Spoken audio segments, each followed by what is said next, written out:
আশা করি সবাই ভালো আছেন। আজকে আমি আপনাদের দেখাবো কিভাবে বিকাশ থেকে লোন নিতে হয়। আমি এর আগেও 2বার লোন নিয়েছিলাম। দেখুন আমার এখনও একটা লোন পেন্ডিং আছে, 5,000 টাকা লাস্ট লোন নিয়েছিলাম। এখানে আপনার এখনও আরেকটা কিস্তি বাকি আছে। এই যে লোন টেকার 5,000 টাকা লাস্ট যে কিস্তিটা, সেটা আবার সেপ্টেম্বরের 13 তারিখে দেওয়া লাগবে আমাকে। আমি চাইলে এখনও দিতে পারি।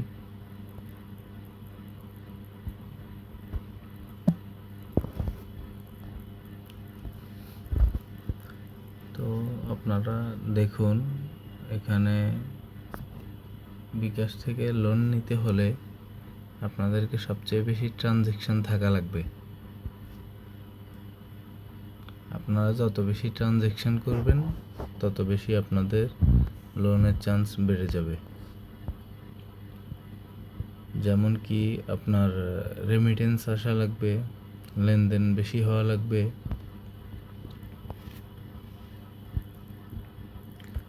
আমার ক্ষেত্রে দেখুন, আমার প্রতিনিয়ত লেনদেন হইতেছে। আপনারা কেউ যদি না বুঝে থাকেন তাও আমাকে বলতে পারেন।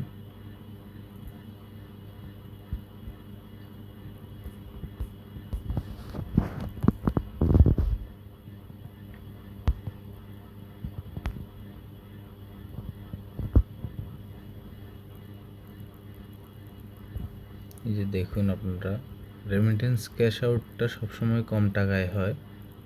সেই ক্ষেত্রে আমার এখনও 1,11,000 টাকার মতো আমি ক্যাশ আউট করতে পারবো রেমিটেন্সের টাকা।